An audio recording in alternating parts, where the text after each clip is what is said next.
জুলাই জাতীয় সনদের ভিত্তিতে ফেব্রুয়ারিতে জাতীয় সংসদ নির্বাচন সহ ৫ দফা দাবিতে রাজধানীতে বিক্ষোভ মিছিল ও সমাবেশ করবে জামায়াত ইসলামী সহ ৭টি রাজনৈতিক দল। বিকাল ৪:৩০টায় রাজধানীর বায়তুল মোকাররমের দক্ষিণ গেটে বিক্ষোভ ও সমাবেশ করবে জামায়াত ইসলামী। আয়োজন করবে ঢাকা মহানগর উত্তর ও দক্ষিণ জামাত।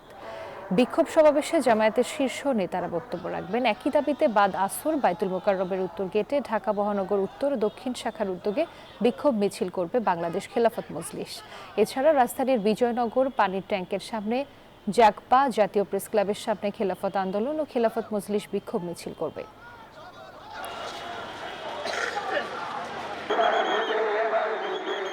এ বিষয়ে আরো খবর জানাতে বায়তুল মোকাররমের সামনে থেকে যুক্ত হচ্ছেন আমাদের সহকর্মী আরিফুল ইসলাম। আরিফ, আজকের বিক্ষোভকে কেন্দ্র করে এরই মধ্যে ইসলামী আন্দোলনের নেতাকর্মীরা জমায়েত হতে শুরু করেছেন কিনা জানাবেন, কি বলছেন তারা?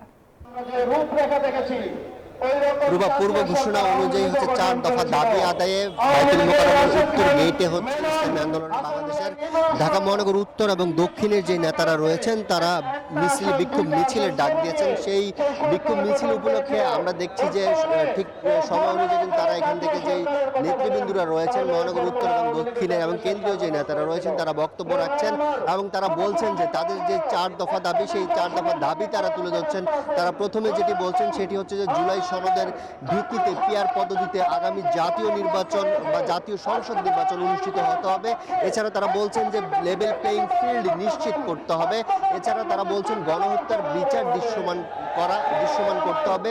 সেই সাথে তারা আরও একটি যে সর্বশেষ বা যে ৪ নম্বর যে দাবিটি তুলে ধরছেন তারা বলছেন যে বিশেষ ট্রাইব্যুনালে ভারতীয় তাবেদার ও ফেসিবাদের দোসর জাতীয় পার্টি এবং ১৪ দলের বা আওয়ামী সহ ১৪ দলের বিচার এবং বিচার চলাকালীন তাদের কার্যক্রম নিষিদ্ধ করার দাবিতে তাদের যে আজকের যে বিক্ষোভ মিছিল সে বা বিক্ষোভ সমাবেশ সেটি তারা এখানে করছেন। একই সাথে তাদের যে নেতৃবৃন্দরা রয়েছেন তারা বলছেন যে স্বাধীনতা ৫৩ বছরের পর এখন বছর থেকে ৫৩ বছর পার হয়ে গেল এখন পর্যন্ত যে নির্বাচন ব্যবস্থা বাংলাদেশে রয়েছে সেই নির্বাচন ব্যবস্থায় শুধু যারাই ক্ষমতায় বসেছে তারাই একদলীয় শাসন কায়েম করার যে প্রায়াসই তারা শুধু দেখেছেন বা তাদের যে দলের নেতাকর্মীদের দাবি তারা দাবি করছেন যে তারা বলছেন যে এখন পর্যন্ত যারাই ক্ষমতায় এসেছে তারাই তাদের ক্ষমতাকে চিরস্থায়ী করার যে পায়তারা সেই পায়তারা হেঁটেছেন। এমনকি বিগত যে আওয়ামী সরকারে একই স্টাইলে বা একই পদ্ধতিতে তারা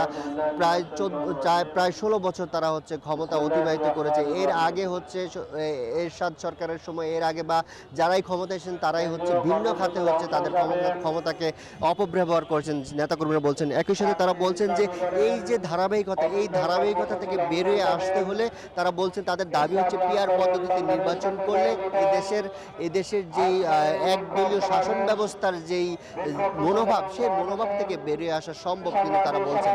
একই সাথে তাদের যে ৪ দফা দাবি সেই ৪ দফা দাবির প্রেক্ষিতে তারা বলছেন যে তাদের এই দাবি আদায়ের জন্য আগামী যে আসন্ন যে নির্বাচন সেই নির্বাচনে তারা অংশগ্রহণ করবেন না এমনটাও কিন্তু দাবি করা হচ্ছে। আর একই সাথে তাদের যে ৪ দফা দাবি বাস্তবায়ন হলে তাদের যেই অন্যান্য তাদের যে যে দলগুলো রয়েছে সবাইকে নিয়ে দাবি আদায় ঐক্যবদ্ধভাবে আন্দোলনে নামার ঘোষণা দিচ্ছেন এখন যারা বক্তব্য দিচ্ছেন নেতাকর্মীরা। এই ছিল বায়তুল মোকাররমের উত্তর ঘেট থেকে আমার কাছে সবশেষ। রুবা। আরিফ, আপনাকে ধন্যবাদ। বান্ডেল থাকলে প্রতি সেনমানিতে টাকা বাঁচবে। বিকাশ সেনমানি বান্ডেল কিনে জিতুন প্রতি লেনদেনে।